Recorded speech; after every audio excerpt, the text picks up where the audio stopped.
Hello, in this video I'm gonna show you how to assign power off menu to the power key on your POCO phone.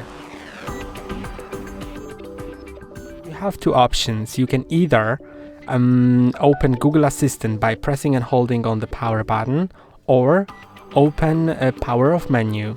And to change it, you can go to settings. So let's find the settings app, it's here. Then scroll down to additional settings. Then find gesture shortcuts, launch digital assistant, and when that is enabled, then pressing and holding the power button for half a second will result in opening the Gemini or Google Assistant.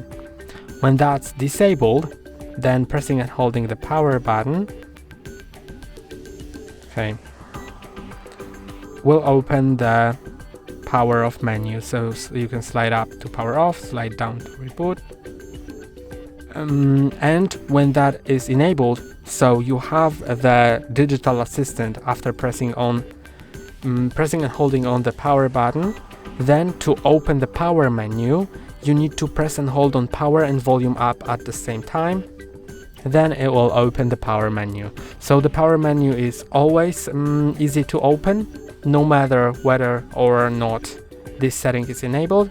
It just changes whether the power menu is enabled by pressing and holding the power button or by pressing power and volume up at the same time. So now I open Gemini. Now I open power menu. When that's disabled, now I open power menu. That's all for today. Don't forget to like and subscribe. See you next time.